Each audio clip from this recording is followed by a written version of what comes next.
ansiando por uma libertação final são trivialidades na zona rural inglesa. Diz que a Inglaterra possui mais fantasmas por metro quadrado do que qualquer outro lugar da Terra. Dentro de instantes, colocaremos à prova esta alegação bizarra. Pois pretendemos apresentá-los a um fantasma que, segundo a lenda, levou alguém ao encontro macabro com um coração humano desaparecido.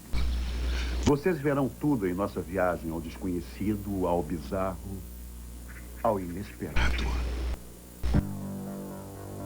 Mergulhar no mundo selvagem sob o oceano, onde os vivos e os mortos obedecem à única lei que existe: devorar ou ser devorado. Móveis que você pode comer feitos inteiramente de chocolate.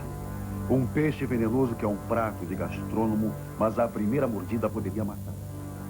Uma sopa para apreciadores preparada com saliva de pássaro e uma refeição de churrasco de lagartas. Penetrar o centro de um ciclone enfurecido.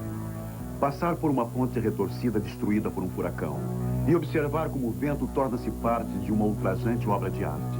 Cavalgar com os grandes heróis do oeste do passado. Assistir a uma esquisita corrida de cavalos que começa com uma bênção numa igreja italiana. Uma escalada impossível a cavalo em um muro de 3 metros no Japão. O estranho, o bizarro, o inesperado. É com temas assim que Robert L. Ripley nos desafia em Acredite se quiser. Um cenário apropriado para uma história de fantasmas é a igreja de Santa Maria aqui em Woodford, Inglaterra. E uma época apropriada seria a década de 1550. O vigário de Santa Maria, na ocasião, era o reverendo John Styles, que sofreu perseguições constantes em virtude de suas crenças católicas. Temendo por sua vida, ele fugiu para um mosteiro na Bélgica, levando com ele um cálice de prata. Styles morreu poucos meses depois e o seu sucessor em Santa Maria, reverendo Audrey Poletti, fez excepcionalmente uma viagem à Bélgica para reaver o cálice. Sentindo grande simpatia pelo vigário anterior, que foi enterrado em solo estrangeiro, Poletti conseguiu trazer o coração de John Styles para cá. O tempo passou, Poletti morreu, e durante anos ficou desaparecido o cálice de prata e o coração de John Styles.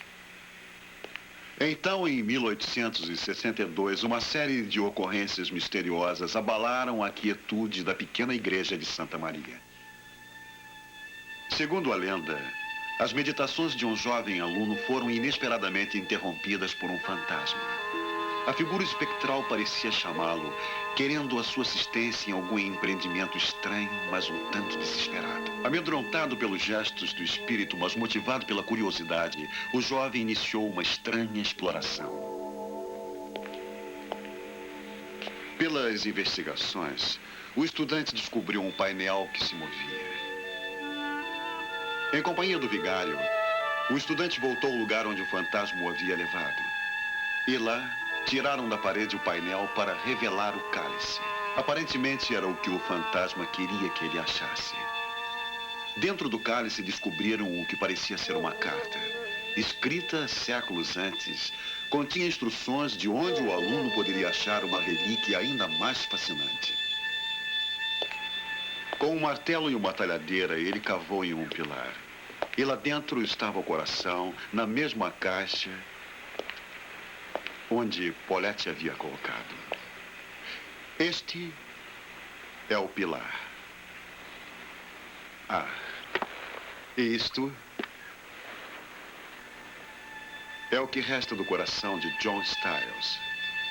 Acredite, se quiser.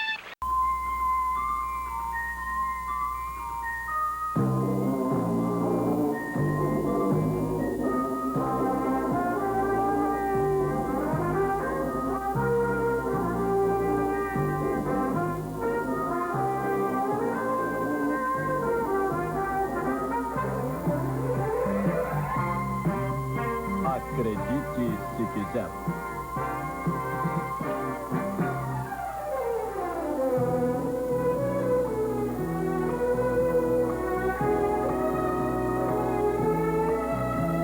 Com Catherine Sheeran.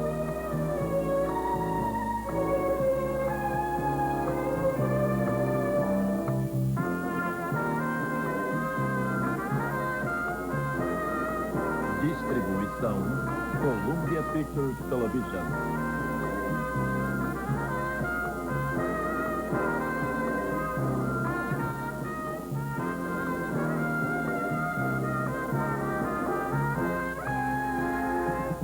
Versão brasileira, Herbert Richards. A pescaria não é propriamente o esporte de reis, mas sem dúvida é o esporte de milhares de pessoas por todo o mundo. Para alguns pescadores é mais do que apenas esporte. É um meio de sobrevivência. Sem a sua pesca, ele e as suas famílias passariam fome, talvez. Os rios e os oceanos do mundo são prolíferos em peixes. Alguns dos quais também aprenderam a arte da sobrevivência. Porque lá embaixo, sob a água que cobre 2/3 da superfície do universo, acredite se quiser, a sobrevivência é o nome do jogo.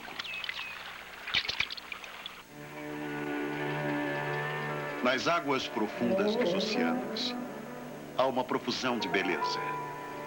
É um domínio de encantadora variedade, mas a sensação de tranquilidade é uma ilusão.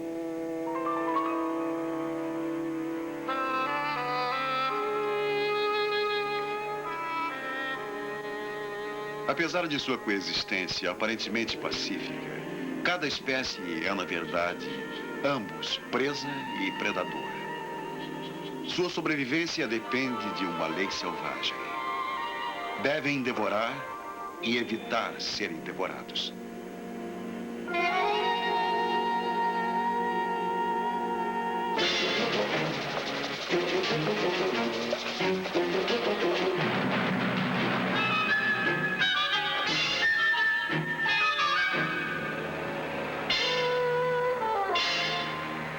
Cada espécie possui um lugar preciso, uma ecologia complexa, onde cada um alimenta-se do outro. Tais encontros são raros, mas rápidos. Raramente perdem uma refeição.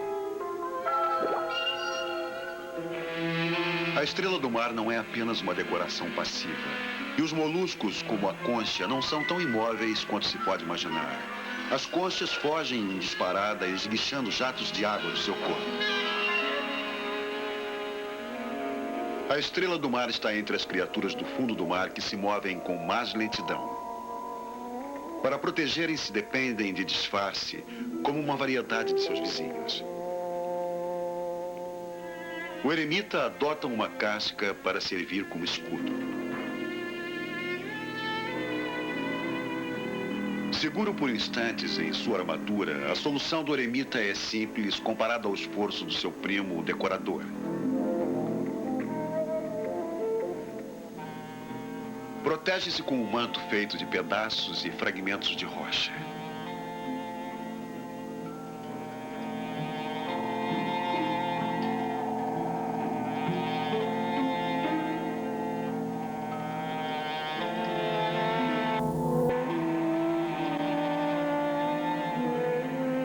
Outro caranguejo carrega nas costas uma esponja como defesa, enquanto seus irmãos de cores brilhantes escondem-se nas algas que lhes dão um nome: caranguejos do sargaço. Às vezes, entretanto, a única defesa é o conhecimento do território e a capacidade para esquivar-se entre as fendas do recife de coral. Quase incrível em seu puleiro, o peixe-gavião aguarda protegido, mas pronto para o bote.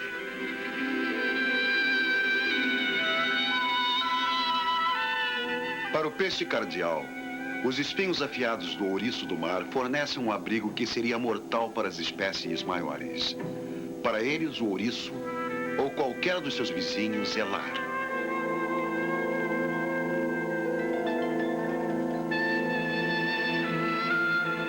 O peixe-palhaço goza da proteção da anêmona, um ser vivo venenoso semelhante à planta que seria fatal a outros.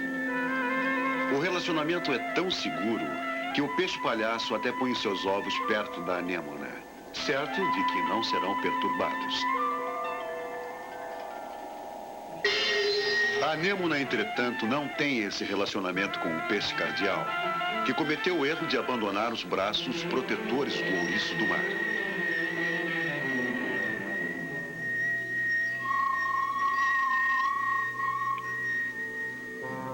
o peixe-cofre, a defesa pessoal é simples. É venenoso e, sendo assim, deixado em paz. O peixe-peru, espetacularmente vistoso, é também venenoso para outros peixes.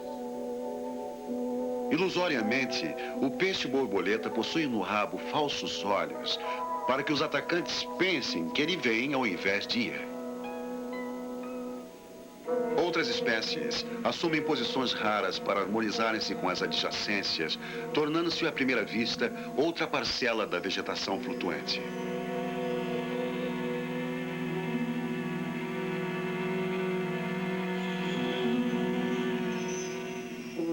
Para o linguado, o assoalho do oceano é um esconderijo perfeito. Com ambos os olhos acima da cabeça, pode deitar-se na horizontal sem perder a visão dos inimigos potenciais, mesmo depois de se entrincheirar.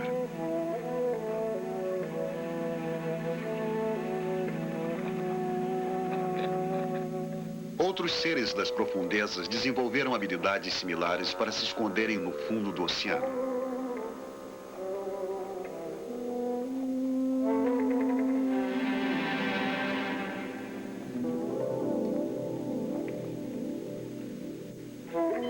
O peixe-navalha possui uma técnica rara. Simplesmente mergulha e literalmente nada através da areia. O peixe-mandíbula não usa nem disfarce nem fraude como defesa. Ao invés, constrói um forte.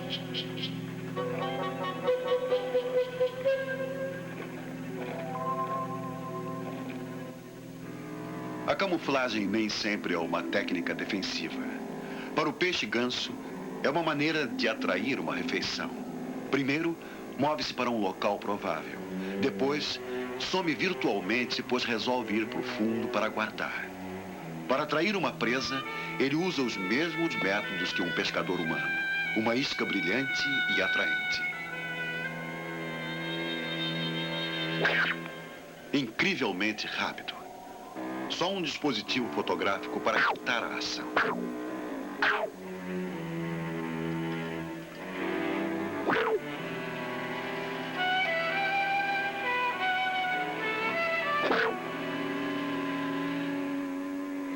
Os olhos do peixe sonhador estão sempre olhando para cima por um bom motivo. Depois que ele intoca, pode ver o que a falsa minhoca proveniente da sua boca atrairá para ele comer.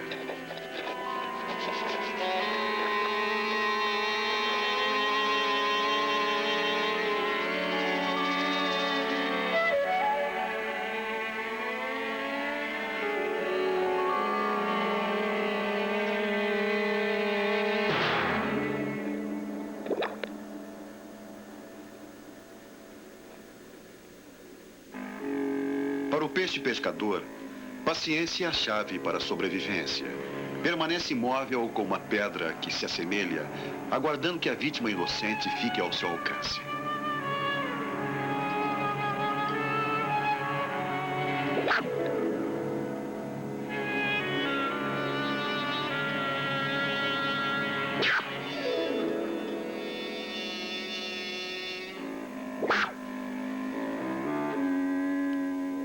Outras espécies demonstram afinidades bem estranhas. O labrídeo limpador move-se com imunidade entre os dentes da perca para limpar sua boca. Fornece o mesmo serviço de limpeza para a também voraz moreia.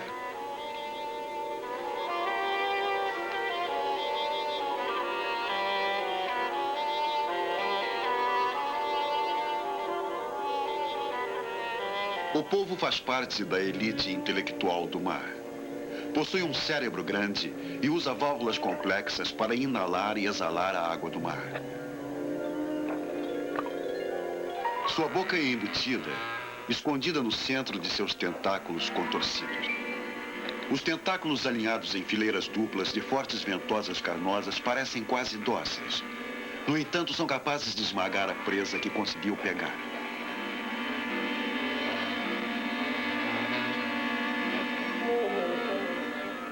Mudando de cor para combinar com o fundo, o polvo desliza fácil e confiantemente sobre o terreno rochoso.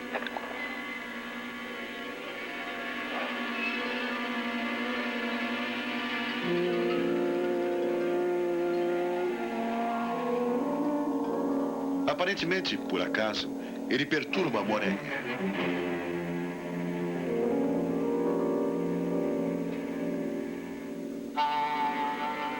Entretanto, uma vez em território familiar, a Moreia não mais recua.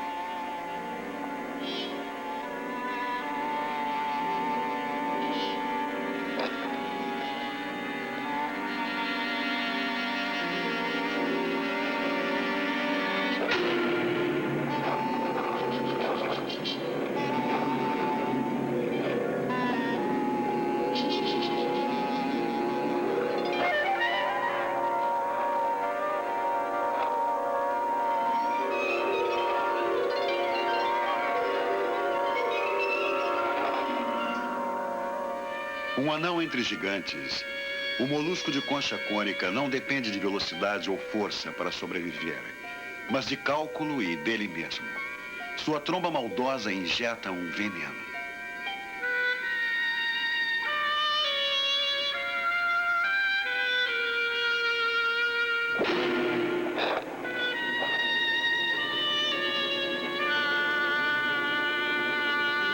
Apesar da disparidade em tamanho, a concha cônica pode expandir-se dramaticamente para consumir o que o seu veneno paralisou.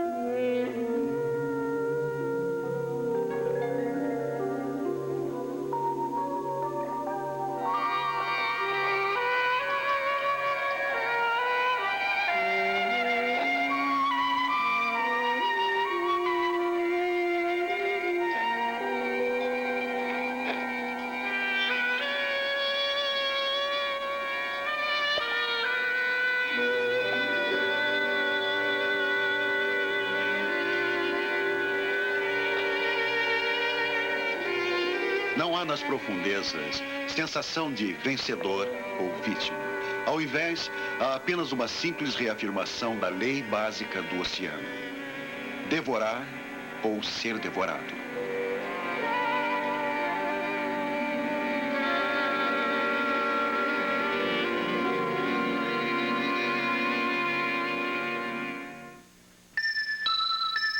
As fêmeas de uma espécie de diabo marinho carregam 2 machos pequeninos presos às suas laterais a vida inteira. Acredite, se quiser.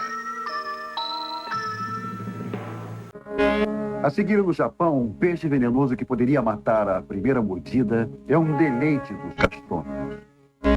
Muito glorioso alimento. E é por isso que estou na Praça Magnum, em Paris. Quando estou na Europa e desejo um dos meus alimentos americanos favoritos, só há um lugar que eu possa ir que eu saiba, e é o Fouchon. É o santuário dos gourmets, abarrotado com mais de 1.700 itens, todos cuidadosamente selecionados por sua qualidade e sua aparência. Os comestíveis estão tão bem dispostos que tornam-se virtualmente uma obra de arte. Tudo parece absolutamente delicioso. A característica do Fouchon não é só a incrível variedade. Tudo é mostrado da maneira mais apetitosa. Para os fregueses que estão dispostos a pagar, não existe nada fora da época. Desde mangas a zucchini, Fouchon manda buscar tudo fresquinho diariamente. E é por isso que fregueses de todo o globo consideram Fouchon a casa mais elegante do mundo. A comida aqui pode engordar, mas pelo menos não o matará. Mas este deleite de gourmet no Japão, sim. É chamado fugu ou baiacu. É fatalmente venenoso. No entanto, em Shimonoseki, Japão, compradores se aglomeram bem cedo no mercado para o lance da melhor pesca do dia. O leilão é intenso. Os lances são transmitidos por sinais com a mão. O preço, no entanto, não é segredo. Cada peixe vivo chega até a $30. Um alto preço para pagar por um petisco contendo veneno para o qual os laboratórios não descobriram um antídoto. O veneno chamado tetraditoxina está disseminado por todo o peixe, mas está concentrado nas vísceras, particularmente no fígado. Experiências para achar um antídoto são esforços contínuos. Um peixe dourado foi exposto ao veneno. Por instantes, parecia estar saudável. No momento seguinte, estava morto. Foram fundadas escolas especiais para treinar chefes de cozinha no preparo deste petisco, às vezes fatal. O treinamento leva 3 anos e antes da permissão para servirem à clientela, cada aluno deve passar em um exame exigido pelas autoridades sanitárias. Só então eles podem exercer sua arte em público.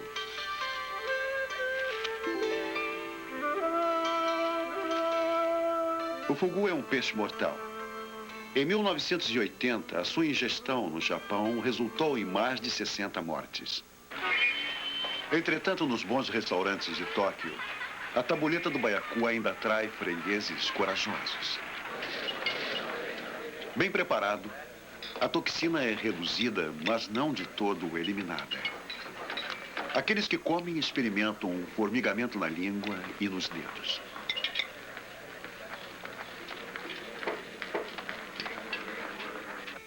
Como alimento, o fugu ocupa um lugar de honra. Para garantir sua continuidade, o povo de Shimonoseki reúne-se toda a primavera para oferecer-lhe suas bênçãos. De um barco que se tornou um santuário temporário, alguns dos maiores da pesca do ano são devolvidos ao mar. No ano seguinte, eles esperam que os fugus voltem a agradar os paladares dos corajosos gourmets do Japão.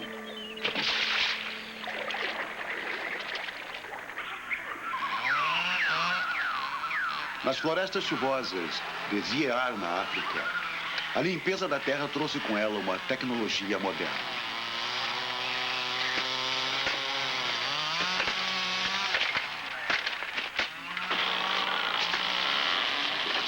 Os pigmeus ainda primitivos são os beneficiários inesperados da labuta que, com a derrubada das toras, ganham os ingredientes para a mais rara das refeições.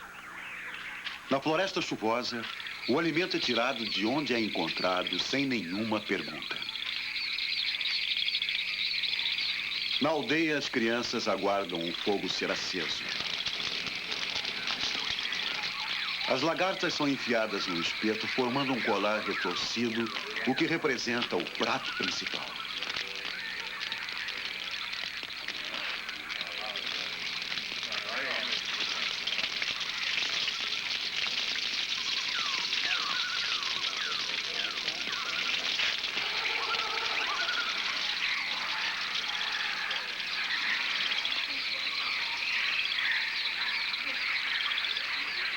Para os pigmeus, comida significa sobrevivência, não importa qual seja a fonte.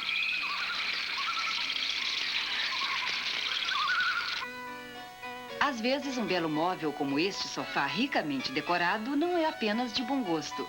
Tem também gosto bom. É feito totalmente de chocolate. E este relógio, que levou perto de 100 horas para ser feito, é uma guloseima que tentaria até mesmo quem faz dieta. Ele também é uma mistura de açúcar, xarope de glicose e chocolate. Ambos são obras de arte. Criações de André Chael, um mestre da feitura de doces. Em suas mãos, o açúcar torna-se tinta. Uma habilidade que fascina jovens estudantes que vêm à sua cozinha em Annecy, França, para aprender os truques do comércio do confeiteiro. A arte exige a perícia de um engenheiro e a paciência de um bom artista. No final, as construções elaboradas serão expostas e admiradas como arte, pelo menos por pouco tempo. A beleza está nos olhos do observador. Mas, neste caso, quanto tempo vão durar estas criações vai depender da paixão por doces do proprietário.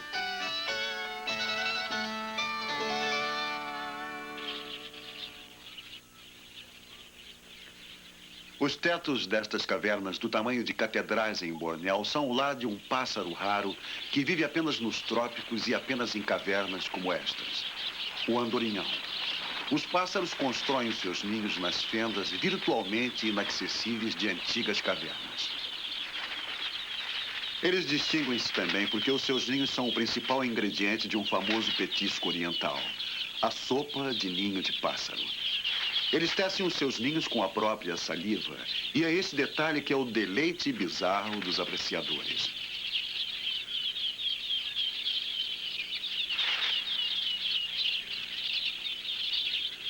Os ninhos ainda usados por seus construtores raramente são perturbados por arrecadadores que fazem sua ronda 2 vezes por ano. Suas visitas são cuidadosamente cronometradas para coincidirem com as estações. Uma quando os pássaros estão começando a construir os seus ninhos. E depois, quando os recém-emplumados deixarem os seus poleiros no teto da caverna. Há apenas uma maneira de fazer a coleta. Uma escalada perigosa em antigas varas cravadas entre o chão e o teto da caverna. Ninguém sabe há quanto tempo as varas estão na posição, mas sabem que a queda seria fatal. A distância para o topo é de mais de 90 metros e não há nada para proteger a pessoa salvo sua própria agilidade. Uma vez no topo, o arrecadador joga uma fina corda. É uma maneira de içar uma ferramenta simples. Uma lâmina afiada que é presa a uma vara de bambu.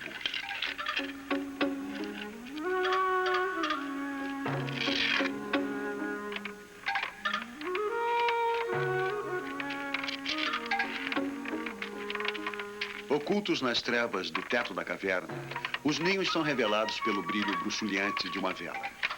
Nem todos os ninhos são levados para a mesa de um apreciador. Aqueles que ficaram muito tempo abandonados por seus habitantes naturais estão estragados.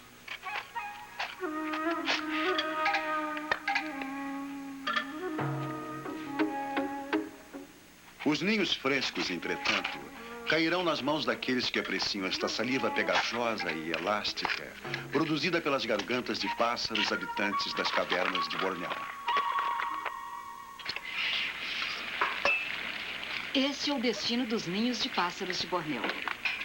As panelas de restaurantes especializados de todo o mundo. Este aqui é em Los Angeles, Califórnia. A receita é segredo, mas inclui galinha desfiada, pedaços de gengibre e outras ervas exóticas. Em uma mercearia chinesa, uma caixa de ninhos de pássaros de alta qualidade pode custar até $150, 230 gramas. Preparado e servido aqui no restaurante Taiyung, o preço é $12 o prato. Sinceramente, eu nunca provei. Será que vale o preço? Bom, só há uma maneira de saber se a sopa de saliva de pássaro é tão boa quanto todos aqui dizem.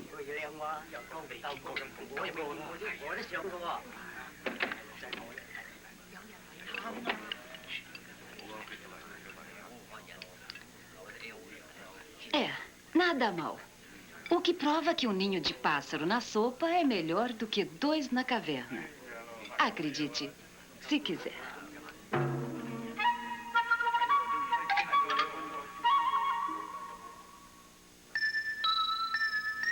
Nas Filipinas, morcegos são um prato saboroso. São fervidos no leite e considerados um petisco. Acredite, se quiser. A seguir, penetre no centro de um furacão cujos ventos enfurecidos mostram seu poder de destruição. E depois, tornam-se parte de uma ultrajante obra de arte.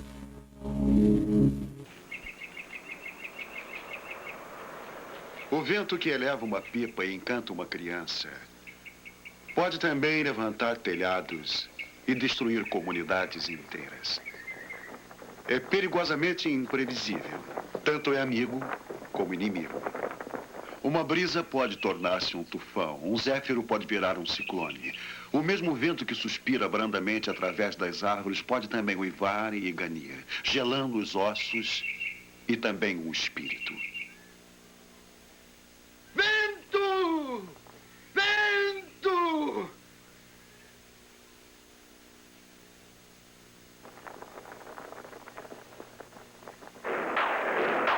Desce a conhecer, vento dos céus, eleve-se!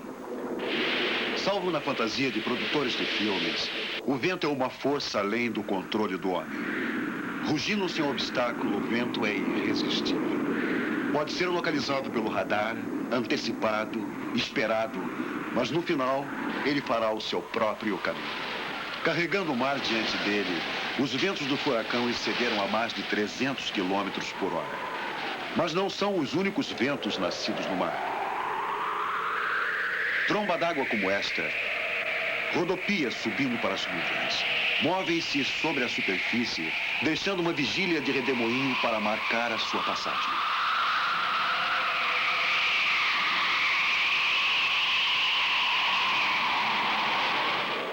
Em terra, uma ocorrência similar cria demônios de poeira, um vento relativamente inofensivo. Na década de 30, entretanto, uma série de ciclones criou uma calamidade nacional: a erosão pelo vento.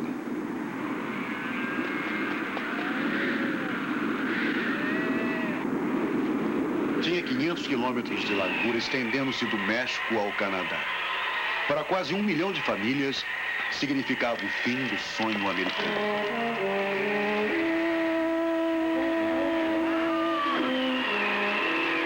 Para uma geração, a terra estava exaurida. O vento e a seca haviam destruído a frágil estrutura da própria terra. Para os meteorologistas, estes redemoinhos gigantes eram chamados tornados. No meio oeste americano, eles têm outro nome. São chamados ciclones. Seus funis apavorantes rodopiam acima das planícies, reunindo uma energia incrível, uma velocidade de mais de 500 quilômetros por hora.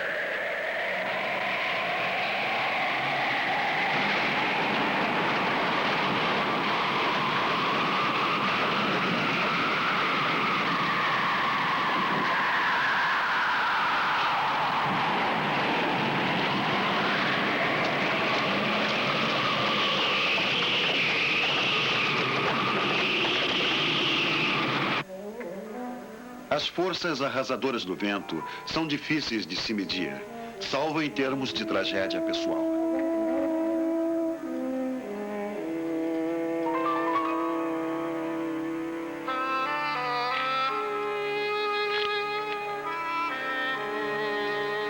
O que o homem constrói, a natureza pode destruir.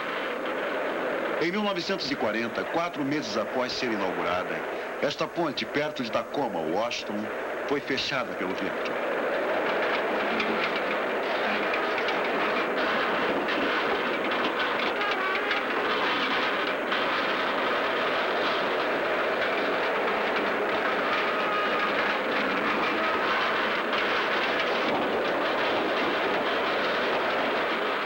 Cronometrado a 80 km por hora no mínimo, o vento estava muito abaixo da força de um ciclone. Mas as rajadas de vento criaram um fenômeno conhecido como oscilação. Uma dança destrutiva que às vezes não pode ser detida. Um cinegrafista corajoso registrou a agonia da ponte de Tacoma.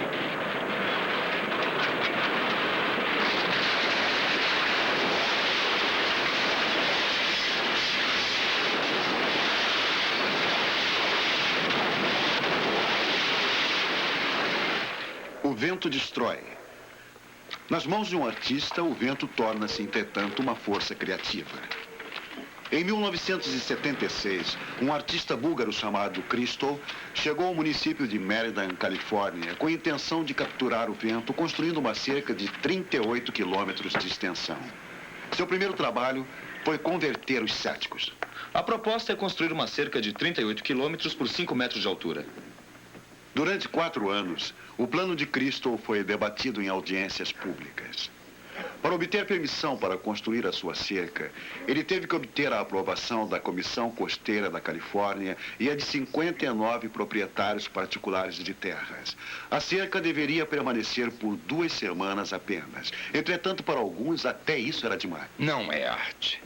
Uma cerca com 3 metros de comprimento e 6 metros de altura não é arte. E não é arte se tem 38 quilômetros de extensão. Algumas refeições que eu preparo são simples. Todos vocês podem afirmar isso também. Mas, às vezes, eu tenho um bocado de trabalho para preparar uma refeição que eu considero uma arte, uma obra-prima.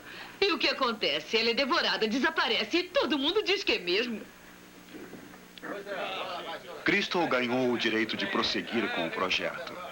Teria que enfrentar outros obstáculos, mas a cerca estava agora para iniciar.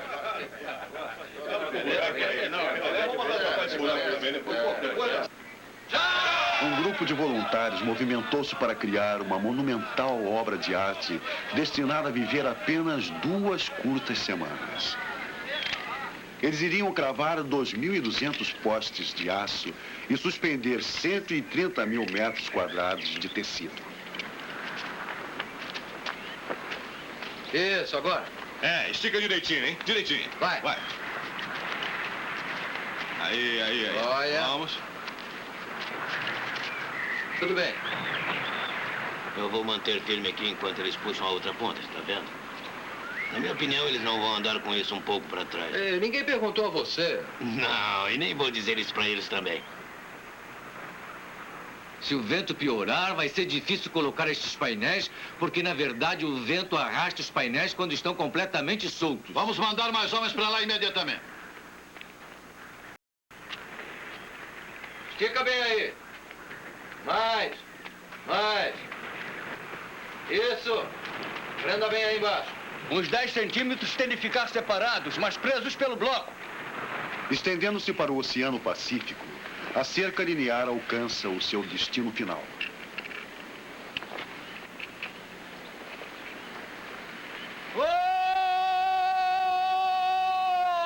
Está pronto! Maravilhoso. Venha ver esses tubos aqui, Luke.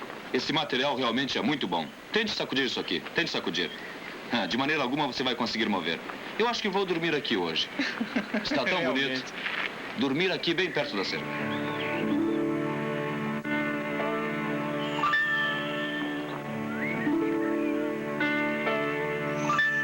Uma criação improvável. A cerca linear de Cristo é um espantoso exemplo inspirador da indomável necessidade do homem de deixar um testemunho.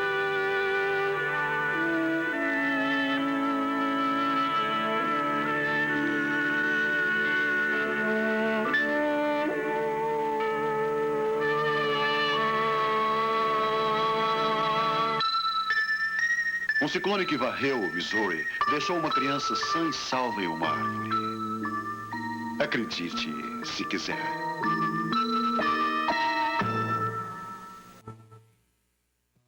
A seguir, um tumultuado ritual. A escalada a cavalo de um muro de 3 metros de chão. E ainda uma corrida de cavalos que começa em uma igreja italiana. Laurence Olivier. O Ricardo III de Shakespeare. Um cavalo! Um cavalo! O meu reino por um cavalo! John Wayne disse bem: há aviões, automóveis e trens. Mas quando se trata de alcançar o coração da plateia, nenhum deles ganha do cavalo.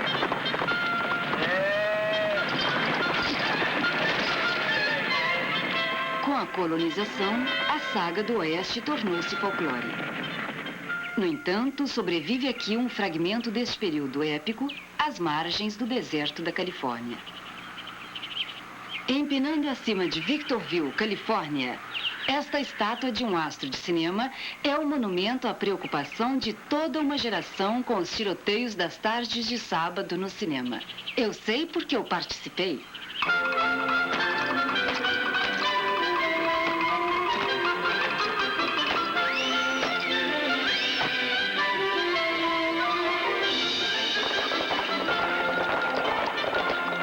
John Wayne estava certo.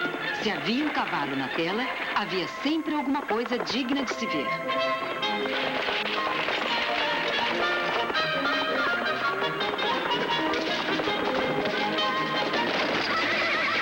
Old Trigger hasn't got a pretty figure, but he's nice and kind and gentle as a horse can be.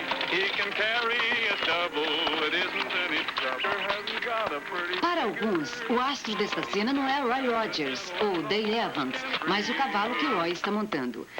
Trigger morreu em 1965, mas continua vivo, não só na lembrança dos fãs, mas aqui, onde com todas as honras foi montado e colocado em exposição por seu proprietário amigo, Roy Rogers. Sabem, Trigger foi realmente um astro por seus méritos. Ele costumava receber cartas de fãs de todas as partes do mundo, endereçadas apenas a Trigger USA, e chegavam. E ninguém jamais pensou em Roy Rogers sem pensar no Trigger ao mesmo tempo. Éramos um só, Roy Rogers e Trigger. E hoje, quando dou autógrafos, escrevo Roy Rogers e Trigger. Ele foi um grande cavalo. Ele sabia girar uma moeda e lhe dar um troco de 9 cents.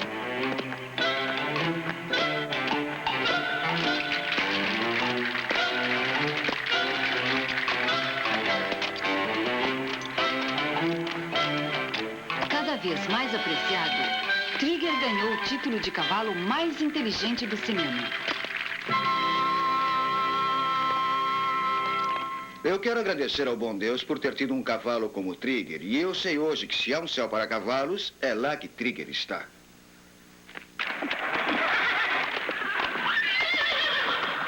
Para um cavalo, a coisa mais perto do céu talvez seja uma corrida de 700 anos em Siena, Itália. Para se prepararem, correm sozinhos pela pista de treinamento. Pois aqui, a vitória é para o primeiro cavalo, não o primeiro homem que cruza a linha de chegada. A corrida tem lugar na praça da cidade 2 vezes por ano.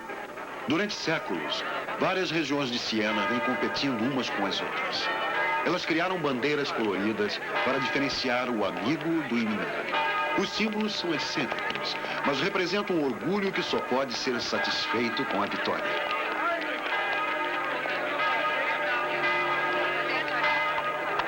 Em procissão solene no dia da corrida, os competidores tentam garantir a boa sorte dos seus inscritos. Para ambos, o homem e o cavalo, a ocasião é preparada antecipadamente. Todos estão confiantes, claro, mas nada é deixado para o acaso. As palavras rituais de uma antiga bênção podem fazer diferença. Cada grupo tem sua igreja, e cada igreja atende às necessidades de seus paroquianos, sejam eles quem forem. E agora, você que vai participar dessa corrida, seja abençoado. Em nome do Pai, do Filho e do Espírito Santo. Amém. E você, como é? Vai ganhar? Sim. Como é? Hein? Eu te abençoo. Obrigado. Muito obrigado.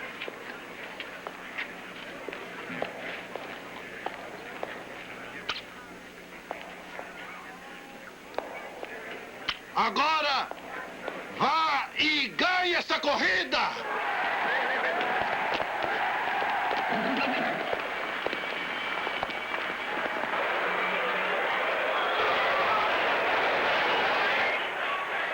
Mais de 30 mil espectadores aglomeram-se na praça da cidade quando entram os cavalos. Os cavaleiros montam em pelo, exibindo orgulhosamente suas cores. A competição é tão violenta e a honra é tão grande que, apesar do tumulto e a violência indisfarçáveis, a vitória vale seja qual for o preço a ser pago. Alguns até chamam esta corrida de corrupção organizada.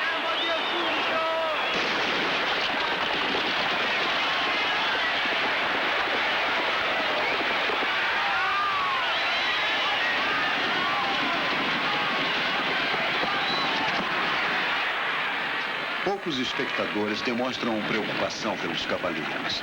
É o cavalo, com ou sem jockey, que leva suas esperanças para a derrota de seus inimigos.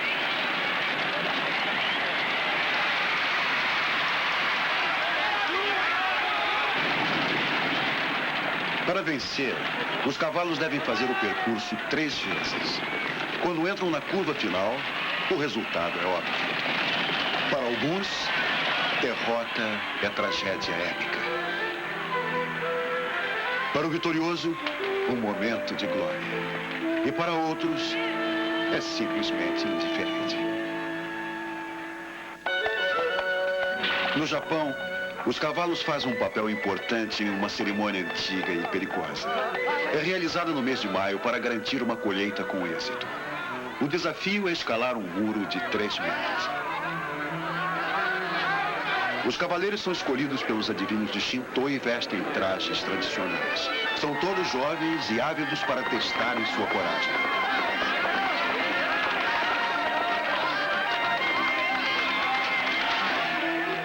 Ileso O cavalo é afastado para dar passagem a outro cavaleiro para testar a sua perícia.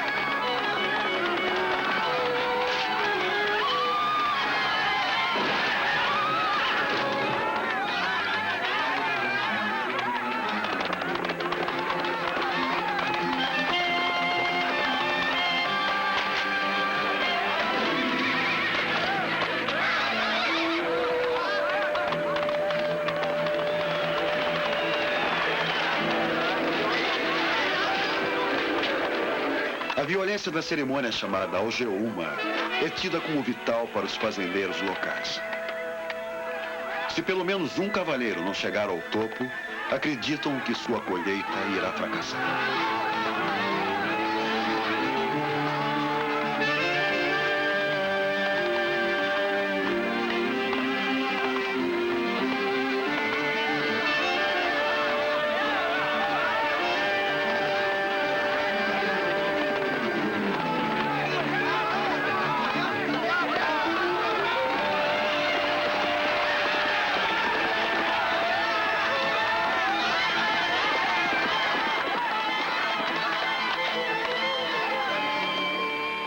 Com o sucesso, vêm as congratulações. E mais do que isto, pois a vitória de um é a garantia de uma colheita abundante para todos. Em 1931, quando Bela Lugosi criou seu clássico papel como temível Conde Drácula, eles o denominaram o aristocrata do mal. Mas este homem realmente existiu? Lamentavelmente, a resposta é não. O verdadeiro Drácula nasceu na Transilvânia, talvez no ano de 1431. Transilvânia fica na Romênia. E o homem que conhecemos como Conde Drácula foi chamado por outro nome menos romântico. Sangue, o Empalador. Algumas das proezas atribuídas a ele inclui terminar com as preocupações de um bando de mendigos que havia convidado para um banquete, queimando-os vivos. Em outra ocasião, supõe-se que tenha prendido permanentemente os turbantes às cabeças de alguns visitantes da Turquia com pregos. E os gritos de dor de suas vítimas pareciam fazer bem à sua digestão. Muitas vezes fazia suas refeições enquanto seus convidados ficavam suspensos textualmente em estacas pontiagudas com as quais eram empalados. Não. Drácula, o vampiro, segundo informações disponíveis, não existiu. Só um homem. O modelo original do Drácula, Sangue o Empalador, chega. É o suficiente para estimular o interesse da Romênia em oferecer aos visitantes um passeio turístico a que um repórter chamou uma vez Draculândia. Um empreendimento bizarro, talvez, mas que, sinceramente, aquece o meu sangue.